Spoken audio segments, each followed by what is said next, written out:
Top quality और consistent performance के लिए सिर्फ सिल्वर पंप्स एंड मोटर्स, नाम याद रखना। ગુજરાતના હજારો લોકો સાથે છેતરપિંડી બાદ બીઝેડનો સંચાલક ભૂપેન્દ્ર ઝાલા ભૂગર્ભમાં ઉતર્યો છે।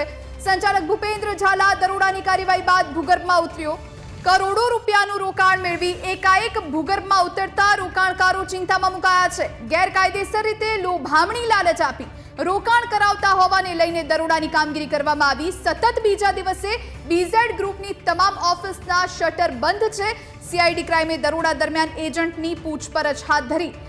મહિને 1% લાલચમાં એજન્ટે કરોડોનું રોકાણ કરાવ્યું। રોકાણકારને 3 વર્ષમાં જ એકના ડબલ કરવાની લોભામણી લાલચ આપી। ખેડૂતો, શિક્ષકો અને પોલીસ કર્મચારીઓ, અધિકારીઓ મોટી સંખ્યામાં રોકાણકારો હોવાની જાણકારી પ્રાપ્ત થઈ રહી છે। માત્ર નજીવી આવક સામે 6000 કરોડનું રોકાણ મેળવ્યું હોવાના આરોપ લાગ્યા।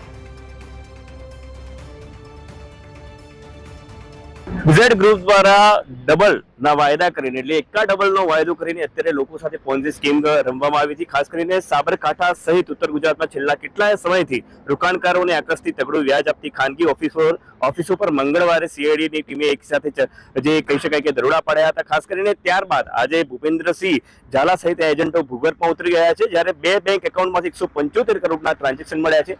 અત્યારે આ જે છે તમે જોઈ રહ્યા છો જે પ્રમાણે કે બીઝેડ જે ગ્રુપ છે તેને ગ્લોબલ જે સ્કૂલ છે તેનું આ જગ્યાએ અત્યારે અમે ઉભા છે। ત્યાં જ કહી શકાય કે બીઝેડ ગ્રુપ દ્વારા અનેકો પોન્જી સ્કીમ કરવામાં આવી હતી અને અત્યારે લોકોને છેતરવામાં પણ આવી રહ્યા છે તેવું જાણવા મળી રહ્યું છે। પરંતુ સૌથી મહત્વની બાબત એ છે કે જ્યારે આવી લાલચો આપવામાં આવે છે ત્યારે મોટી સંખ્યામાં શિક્ષકો, પોલીસ ઓફિસરો અને સરકારી અધિકારીઓ પણ આની અંદર મોટા પાયે પૈસા નાખતા હોય છે। Parth Bhatt, news capital, Sabarkantha.